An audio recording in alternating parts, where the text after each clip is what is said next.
mga kalabs! Magandang hapon sa inyong lahat. Ngayong hapon ito mga kalabs ay gusto ko lang pala i-share sa inyo ang mga nararanasan ko sa aking buhay. Nararanasan talaga. So, maging awareness lang ito sa ating lahat mga kalabs kasi nga gusto ko rin maging aware kayong lahat lalo na sa ating kalusugan. So, yan. Kasi nung isang araw, di ba nakita nyo, nag-post ako na tumaas yung BP ko. Actually mga kalabs, hindi talaga tumataas ang BP ko. Ngayon lang naman talaga na tumataas yung edad ko mga kalabs. Tapos alam nyo ba, nagkatatlong anak ako, hindi talaga tumataas ang BP ko mga kalabs. At ito pa ha, alam nyo ba, one time lang talaga tumaas yung BP ko, yung nag 140 siya dahil nga ang dami kong trabahong nagawa noon sa sakahan. So yan, medyo busy kami noon, medyo mainit. Tapos may nakain ako na medyo mataas ang kolesterol. At take note mga kalabs ha, pag may kinakain pala talaga tayo na mga matataas na kolesterol ay hindi pala yan ngayong araw umiepekto. Next day iepekto siya. So yan, tumaas yun. Parang may umano sa utak ko noon, dito sa ulo ko na parang pumutok, ano ba, at nawala yung lakas ko. So yun, nagpa-check up agad ako kinabukasan mga kalabs. At hindi naman ako uminom ng para high blood kasi nga nag-normal na. So sa ano lang yun, sa pagod ko.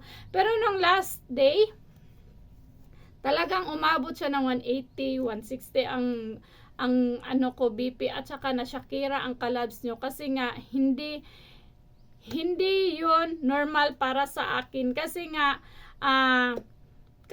hindi naman talaga mataas yung BP ko. At alam nyo ba ang nangyari noon? Di ba nakita nyo yung video ko, nagmukbang ako ng balot. Actually, sa balot mga kalabs, hindi naman masamang kumain ng balot.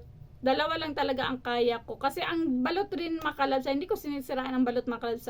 Ang balot, marami din niyang tulong sa ating pangangatawan. Kaya lang, pag may high blood ka na pala talaga mga kalabs, maging maingat tayo. So awareness talaga yan mga kalabs sa atin. Kasi nga, mahirap talaga mga kalabs. Kasi nga, kumain lang ako ng dalaw, hindi umipikto yan agad-agad. Kinabukasan pa.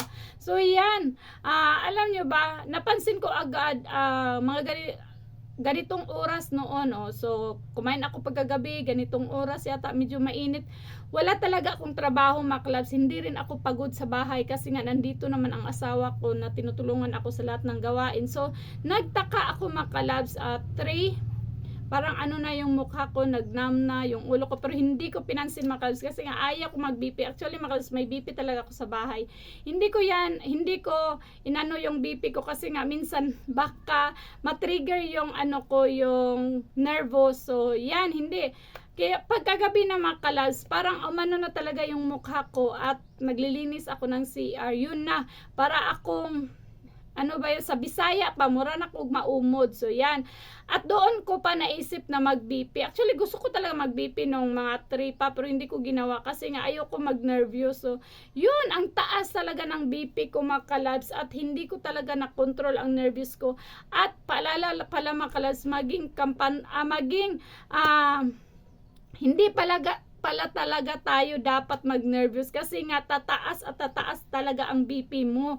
So yun, hindi ko talaga mapigilan ang nervous mga kalabs kasi nga parang umanoon na yung dila ko mga kalabs. At salamat, alam niyo ba, ang una kong pinapasalamatan ay ang Panginoon talaga mga kalabs kasi nga hindi niya ako pinabayaan, kasi nga may mga tao talagang tumulong agad sa akin noon. Una, yung bayaw ko na nurse, yung kapatid ng asawa ko si Lalin, tapos yung friend ko dyan sa kabilang bahay, sila Arlene Fernandez. So yan, so awareness talaga sa ating lahat mga kalabs na kailangan talaga nating i-monitor ang BP natin, lalo na't may family history tayo ng matataas ang BP mga kalabs. Para sa akin kasi, sa side ng papa ko wala, tapos sa side ng mama ko meron. So yun, awareness sa ating mga kalabs na kailangan talaga nating i-monitor ang BP natin at maging healthy talaga tayo sa lahat ng kinakain natin. Yung kumbaga, iwas cholesterol na talaga tayo at ugaliin talaga natin magpa-check up sa doktor. So yan, sana may natutunan kayo mga kalabs, kasi nga ika nga nila mga kalabs, health is wealth. So yan mga kalabs, sana may natutunan kayo. Hinahinay lang talaga tayo ng pagkain, ng mga matatabang pagkain, lalo na sa panahon ngayon na medyo hindi talaga, medyo grabing init ng panahon mga kalabs. So yan, God bless us all mga kalabs. Please like, follow, and share my videos, and please comment below mga kalabs, and thank you for watching.